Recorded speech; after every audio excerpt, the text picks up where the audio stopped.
Welcome back to my channel. It's your girl Codenamechanel, and I'm back to tell you how to rob these niggas. No. Spend it, baby, spend it, baby, on me. Spend it, baby, spend it. Prada, Indy, on me. But the inner work that you have to do to stay away from scrubs, okay, word to TLC. But no, I really want to talk about the inner work that I did to make sure that I was only around men who were spending money and giving me and spoiling me and treating me like royalty. But okay, welcome back to my channel. If you're new here, welcome. If you're a returning subscriber, then you know, like I know, it's all love. Hopefully still all love. I love you guys. Sorry. Because honestly, you guys, this journey, it's hard, it's difficult, and it's not easy. But if we wanted to settle, that was always on the table. We could have did that a long fucking time ago. They look up and they get a bad bee, they get a beautiful woman or whatever to settle, and then they turn that woman and they make her hair fall out. They make her gain weight. She eating unhealthy. Like, so if I wanted to settle for the motherfuckers to be in the comments talking shit, I could have did that a long time ago. Could have did that years ago. The inner work that I had to do and what a lot of women have to do is no longer want to date the poor. We'll just put it at that, simple terms. All right, so where am I placing myself? One of the things that I always wondered was, why did I keep ending up in the ghetto? Keep in mind, you guys, it's so easy to get wrapped up in stuff, because this has happened to me before now, where you're just like, you know what, it's cool. I'll pull, it's cool. Like, I'll go here, I'll go there. And then you always regret it immediately. Story of my life. So, years ago when I first started my hypergamous journey and I first started sugaring, I was still dealing with the type of people who I shouldn't have been dealing with. And I was trying to mix it in and intertwine it. Like, oh yeah, I can still do that. Like, they don't have those two things can coexist. No, you guys, it's honestly, it's not true. It's impossible. You have to cut one off in order to grow. Like, you cannot leave dead weight on there, right? So what are some of the things that I had to do? I had to remove myself out of one of the jobs where I've made the most money that I was ever making in my life. And surprise, surprise, you guys, I was dancing. And you would have thought, no, Chanel, stay there, get your money, Players Club, okay, Diamond. No, when I tell you that I was making so much money, right? But I was spending so much money, and I was around the type of people that type of strip club bought around, that it was doing more negative than positive in my life. And I told myself, I don't want to be doing this forever. Also, I decided back then too, before I went to strip club, I decided I never wanted to work a regular job again, and I didn't want to work. Or if I worked a regular job, it had to be an easy, soft, very pleasant job. I was not working no shit that I had to work to the bone and all the other stuff. I don't believe in that type of thing. So I just do not believe that you're supposed to be on this earth and work really hard when our bodies aren't built to be working. At least women, we're not built to be working that damn hard. Fiji, baby. So I was also on dating apps, and I had to look at these apps and be like, okay, what reputation does this app have?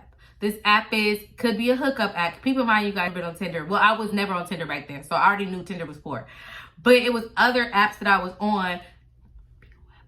Please don't tell nobody. Please don't tell nobody. And I was like, why am I literally on this app when this app has a horrible reputation? The men on here are trash. They're only looking for one thing. They don't have any money. And that brings me to my next thing. You guys want to know all the inner work and everything that I had to do. I had to cut people off, and I had to cut off all my exes. Nobody should have been able to contact me. Nobody would be able to contact me. What's so crazy? And you guys, I go into more in-depth things about cutting off your exes and stuff on Patreon.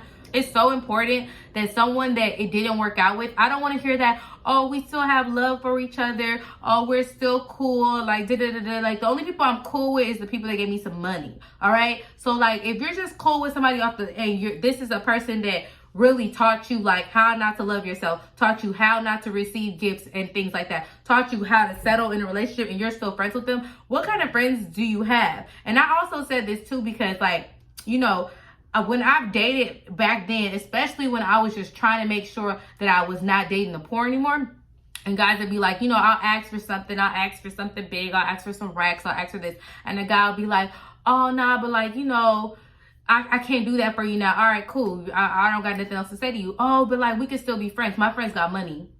My friends got money. Like, even the guys. You think I'm going out, we going out to brunch, we spending $1,000 on mimosas, and you think, and it's the women, and then you think that I'm not gonna have a guy friend that's going out and he's spending thousands of dollars on, we on vacation, it's a group trip or whatever, and he making sure everybody gets to ride the ATVs, and he making sure that everybody, the transportation is paid for everybody back and forth for the airport. Like, those are the type of guy friends I have. You can't even afford to be my friend. So you can't afford to be an acquaintance. Like, when you see me, act like you don't know me. Just act like you don't know me. Like, after I ask you for something, you don't give it to me. Boom. That was me setting my standards and setting my boundaries. No small talk. Small talk is for the poor. Okay? The poor always want to chat it up a little bit. The conversations don't lead to no fucking where. I do not small talk with men. My cash star. It goes off. Starts ticket when I think that somebody has some money or whatever. Like, if I think somebody, okay, they have some potential. Okay, cool. But do they have the potential to spend money? Yeah, we can say hi. You can be friendly. You know what I'm saying? Don't pass up that old man that got the walker in Whole Foods. Of course, don't do that. But what I'm saying is small talk with regular average Joes, with men who don't typically like, that where you don't see it going anywhere. Like, even in your DMs, it's a guy saying the same thing. Okay, if I ask you for some money, I hope the conversation is, because if it keeps going and you think you're about to have free conversation, wrong chick. So also eating fast food. I stopped eating fast food so long ago. Like, that was something that I knew, like, you are what you eat, which is so true, because it was making me cheap. Fast food was making me cheap.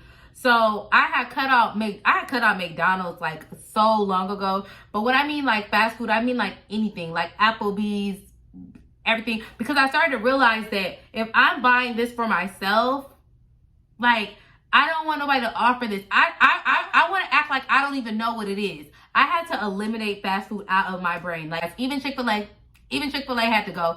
And I completely cut out soda. I wanted to make sure that I was eating and drinking the right fucking food, even though I love hot Cheetos. But we're not going to talk about that. And I don't want to buy, oh my gosh, you know, you eat hot Cheetos. I don't want to talk about it. Like, that's not what I'm talking about. But no, dead ass fast food, Burger King, McDonald's, anything, Wendy's, Popeyes, all that, it's got to go. It's got to go. And I realized, and then at the time too, I won't even tell y'all about that, but I'm not even gonna bring him up. But I was eating like, I was vegan for a little bit, you guys. Yes, this was around the time where I really, really leveled up and like, boom. So I was vegan at the time, so I wasn't even eating any meat or whatever. And I was a true vegan, you guys. No meat, no eggs, nothing, right? I was a queen vegan, okay, codename vegan. Don't try to run off with that. I also talked about this on my Patreon as well. I stopped listening to certain type of rap music, and if he wasn't talking about tricking or spending money on women, or like, you know, taking somebody out on shopping sprees and stuff like that, I really didn't want to hear it. I actually stopped listening to rap music altogether. We listen to so much like rap music, and I feel like, and don't get me wrong, y'all, I love fucking rap music. Like, let me tell y'all, when I tell y'all I love a good hood jam, y'all know that TikTok. I really do. No, it's no suburban in me. Like, really love a good hood jam. Really love West Coast music, the sugar free, all them. And all they did was talk down about women. Like, all they did in their music was talk down about women. So that was another thing too. Around that time, I completely stopped listening to rap music. You can ask my sister, ask my best friend.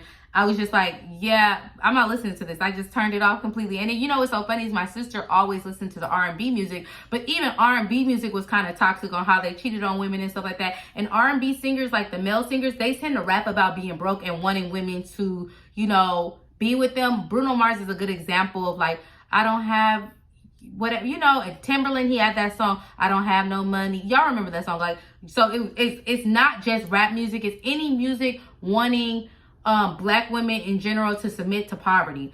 So I completely cut rap music off. Also, toxic TV shows. I never was the one to watch The Powers, any show about Black women being cheated on, beaten on, and not spent on. Like, I do not watch those type of TV shows till this day. You will hear me listen to a good hood jam, but I do not watch those type of shows. And again, I said like all the TV shows and stuff that I do watch or whatever, and this is before Bridgerton. I did like other movies like Belle, Marie Antoinette. One of my favorite TV shows right now is The Gilded Age. I do like very Victorian kind of Gilded Age type of movies. Literally my favorite movies. I even talked about it on my vlog that I did in January about like my favorite movies. The Other Boleyn Girl. A lot of that because the way that society was back then, and you know, the way that they courted women and stuff was just different. And we can even say, y'all can say, okay, those people were racist or whatever. But even black men and black women, like black men, a black man back then, like, let's even fast forward to like the 40s and the 50s. They would not like try to court a woman or do it. Like, they would know that it would be offensive to get a woman pregnant and leave, or to not work hard and provide for their entire household. They did not want their woman to, they knew they could not be at no woman's house without, you know, having some type of proposal for her. Like, come on now.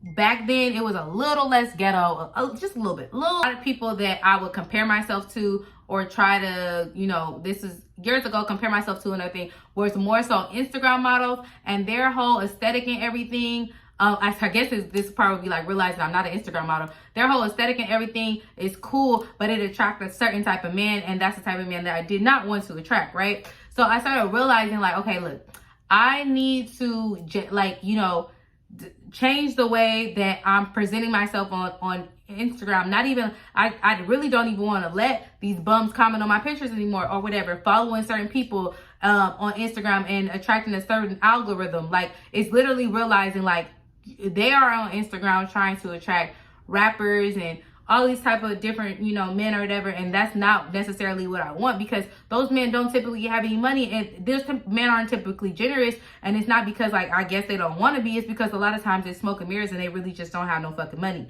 So I knew that, you know, there's the exception and there's the rule, and I put myself in. Some of you ladies need to do this, and this has a lot to do with inner work. It's accountability and coming to the realization, like self-awareness, that sometimes you're not the exception. You're not the, sometimes you are the rule. I put myself with the rule. I could be an Instagram girl, take all the Instagram pictures, get a couple of likes, get a couple of comments from, you know, these type of men or whatever like this. But these are men with multiple baby mamas. These are men who are in everybody's DMs but not spending any money. These are men who would rather spend money in the strip club than to actually spend money on their girlfriend. So I would have to be a stripper to get that money. I don't want to be a stripper anymore. So you guys see where I'm going? Like, it all this realization started coming around, and it's like, yeah, okay, this makes sense now, because that's not the type of person that I want to be. Those are not the type of people that I want to be around. And again, that comes that comes in full circle to, who am I placing myself around? What am I putting myself around? Realizing the type of men that I was compatible with somebody that's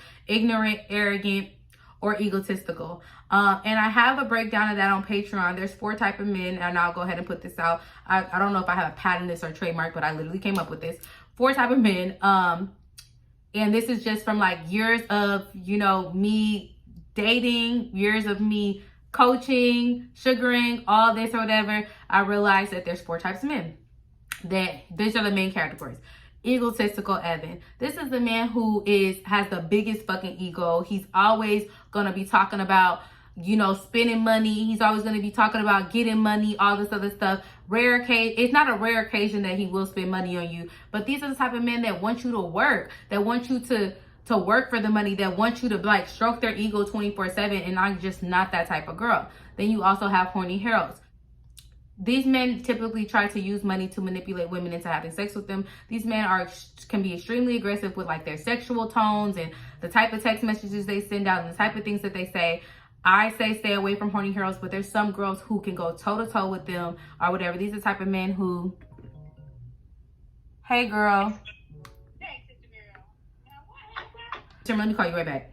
Okay, then next you have gullible gays. These are the type of the men that, you know, believe a lot of stuff that you say. They don't really kind of go against the grain.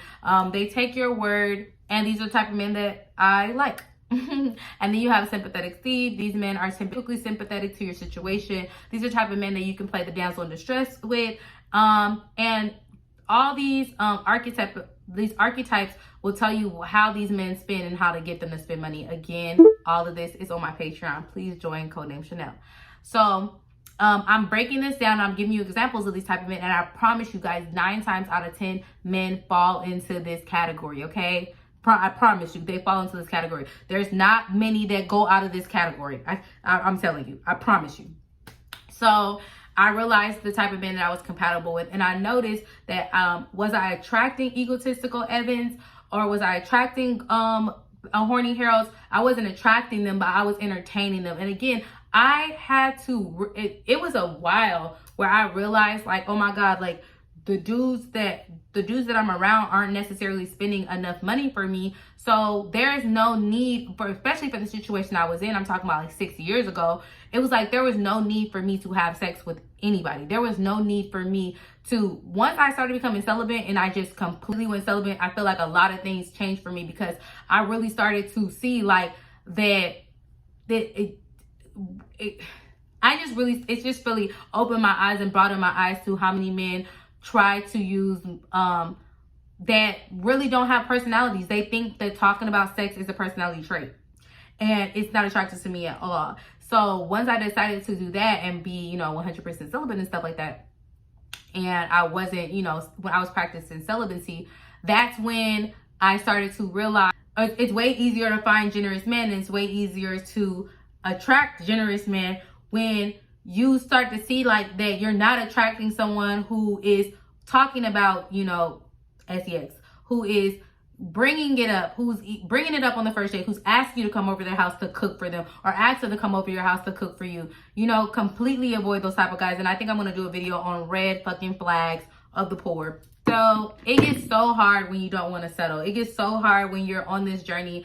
And a lot of women are like, okay, well, I can get my own money or whatever. That's exactly what the fuck you should be doing. You think, Oh my God, duh. Of course. do you ever think I'm about to tell you to depend on these motherfuckers? I'm not telling y'all, okay, y'all need a man. You need a man to survive. No, I'm telling you, like, if you're going to be in a relationship, spend your time with someone who is going to provide for you, who's going to make sure that you're always, good. But another thing, too, is, like, I watched my moms and aunties and sisters and stuff. I saw how they were dating, and I completely was like, I don't want to date like that. I don't want to be with those type of people. So I 100% avoided the type of people that I saw my friends with, or I saw, family with, or whatever. Because another thing that I noticed too, like, especially when I got married at a young age, like I definitely was practicing hypergamy, and I definitely wasn't gonna have his baby. Like, everybody was like, oh yeah, you should have his kid or whatever. I'm thinking in my head, this is my starter husband. Like, this is just get me out. No, but for real. Because when I met him, I had 2 jobs, and he was like, quit both of them, and I did. And I saved my money, and I stacked my money, and I made sure, like, when we got a divorce, I did get spousal support. We're gonna talk about that. Like, we don't never even talk about that. It is time to, like, choose a significant other. I knew that, like, the men that I kept dating, it kept getting better and better and better, because I kept working on myself. I kept working on how I looked. I kept working on how I presented myself. I kept working on what I wanted for myself. I kept focusing on my own money, watching my own pockets, making sure that of course I want to date somebody that cares about my brother's college fund, but making sure that I cared about my brother's college fund so that person could care about my brother's college fund. If somebody saw that I cared about how I looked, then they're going to want to provide for me, because they're like, okay, she cares about how she looks, so I know I can't come with her then nothing less. Okay, so she cares about, money. She cares about where she lives at. She cares about what kind of car she drives, so I'm going to care about that stuff too. And none of that happened overnight. I literally, when I'm dating somebody, and even like, it was so hard not to like go back to like my ex or whatever. Because again, when I had left my ex-husband, I kept thinking like, damn, like it's nothing really better around here. Honestly, these niggas ain't got no money. I kept saying, I was like, what's going on? Like, I was like, this is weird. Like, these niggas is broke. But, when I started actually expanding my horizon and not looking for a certain type of man based off of looks and age and all that stuff, and start going really off of character, off of character and how they treat people, how they treat their family, how they treat people around them, it started getting easier and easier and easier for me. As and you know, a lot of men don't want you to feel valuable. A lot of these men want you to feel worthless so that they can use you up or whatever. And when someone has something valuable, you know what they do to it? They protect it. They make sure that nothing happens to it. I'm keeping this in mint condition. I'm keeping whatever this is happy. This, you know, I'm gonna keep this woman happy because this woman is valuable to me. If a man is not providing for you, if he's not buying you gifts, he's not spoiling you or whatever, I guarantee you he just does not see your worth. And this is the perfect time to leave that motherfucker. Don't forget to join my Patreon. Don't forget to like, comment, and subscribe. Don't forget to follow me on Instagram, Codenamechanel. And I'm out. If you're interested in joining my Patreon and you have any questions for me, you can join my Patreon. It starts off at $5. The link is in each description box, pinned to the comments, and in all my videos. Thanks for watching, and I'm out. Spend